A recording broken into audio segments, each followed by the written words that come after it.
ఇక్కడ నాయకులు కలిసిండు, అక్కడ మా పెద్ద నాయకులు కలిసిండు. ఆ పేర్లు తర్వాత చెప్తా, ఎందుకు చెప్పాలి కానీ అది కలిసిండు, బతులాడిండు. తర్వాత ఆయన ముంగట ఆయన రియాక్ట్ చేసి సీతారాం నాయక్ ఇచ్చిండ్రు, నాగేష్ గౌడంకి ఇచ్చిండ్రు, అఫ్ కోర్స్ బీబీ పాటిల్కి ఇచ్చిండ్రు. తర్వాత మీరున్న తర్వాత ఆయనకి ఎందుకు ఇస్తారు? ఇవ్వరు కదా. ఆయన కండిషన్ లేకుండా జాయిన్ అవుతా అన్నాడు, వితౌట్ కండిషన్. మల్కాజ్గిరి ఇస్తాయండి, మన మెదక్ ఇస్తాయండి అని.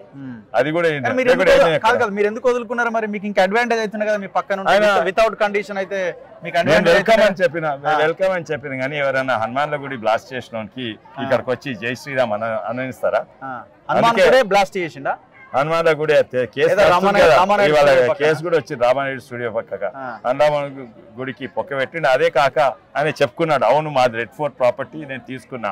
రాజకీయ అనుభవం లేదు, రాజకీయాల్లో నేను ఇంట్రెస్ట్ లేదు, నిజంగానే చేసినా కూడా నాకు కాదని చెప్పుకుంటాడు. ఈయన టీవీ ముంగట్నే నాదే అని చెప్పుకున్నాడు.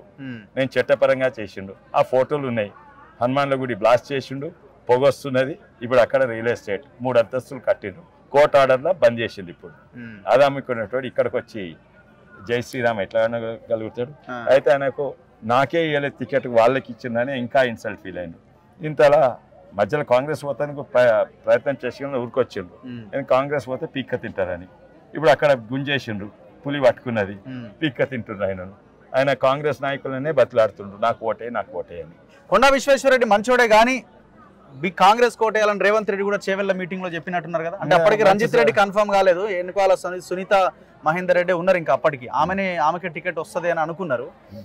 సో కొండా విశ్వేశ్వరరెడ్డి మంచోడే కానీ కాంగ్రెస్ కోటేయాల్సిన అవసరం ఉందని రేవంత్ రెడ్డి గారు తను కాంగ్రెస్ ఓటేయాలని అడిగాను. తప్పేం లేదా, మంచోడన్నా అది కూడా అసలే తప్పు లేదు, తప్పే లేదు.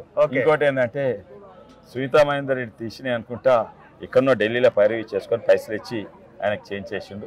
అది దేవుని ఇచ్చిన వరం అనుకుంటున్నాయి. లేదు అట్లంట లేరు, అసలు కొండా విశ్వేశ్వరని గెలిపేయడానికే రంజిత్ రెడ్డిని పెట్టిరని అదే అంటున్నారు. వాళ్ళు ఏమో దేవుని ఇచ్చిన వరమో లేకుంటే వాళ్ళ స్ట్రాటజీ నాకు తెలియదు. కానీ ఇప్పుడైతే ఊరూరు పోయి బతులాడుతుండు, ఊరూరు రాత్రి పోతుండే. ఎందుకంటే పొద్దుగాలు పోతే ఏమైతుందో తెలుసా వీళ్ళకు. ఇన్నేళ్ళు 5 ఏళ్ళు ఒక ఊరికి పోలేదు నేను, దమస్తాపూర్ పోలేదు. ఇక్కడ వచ్చిందా ఎన్నిసార్లు తిరిగిండు?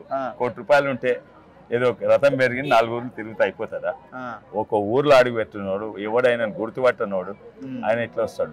ఆయన కూడా మహేందర్ రెడ్డి అయితే మీకు టఫ్ ఉంటుండేనా? ఇప్పుడు రంజిత్ రెడ్డి అయితే ఎట్లుంటుండే? ఇద్దరిని కంపేర్ చేస్తే ఆమె నెట్వర్క్ మంచిగా ఉన్నది, ఆమెకు మంచి పేరే ఉన్నది. కానీ ఇక్కడ మహేందర్ రెడ్డి గారు నెట్వర్క్ ఉన్నది, వాళ్ళతోటి పోటీ ఉంటుండే. ఈయనతోటి పోటీ ఎక్కువ లేదు. ఇక ఆయన ఓన్లీ స్ట్రాటజీ అంటే అబద్ధాలు చెప్పుడు, బూతులు చేస్తుడు. ఇక ఆయన స్కామ్ల గురించి నేను మాట్లాడిన అవసరం లేదు. నాకు ముఖ్యంగా ఏమనిపిస్తుంది అంటే, ఇంతకుముందు కాంగ్రెస్ ప్రభుత్వం చేసింది, లాస్ట్ మినిట్ నామినేషన్ ఫైల్ చేసే వరకు నాకు తెలియదు. లాస్ట్ మినిట్ ఆయన చేంజ్ చేసినా చేంజ్ చేస్తుండొచ్చు. ఎవరిని? కాంగ్రెస్ రంజిత్ రెడ్డిని చేంజ్ చేసినా చేంజ్ చేస్తుండొచ్చు. అది నామినేషన్ ఫైల్ లాస్ట్ డేట్ వరకు నాకు గ్యారంటీ లేదు. ఎవరున్నా నాకు పట్టింపు లేదు. నేనైతే ప్రజలకు పోతున్నా, ఆయన ఏమో లీడర్లు అంటే తిరుగుతున్నాను. సో ఇదేమన్నా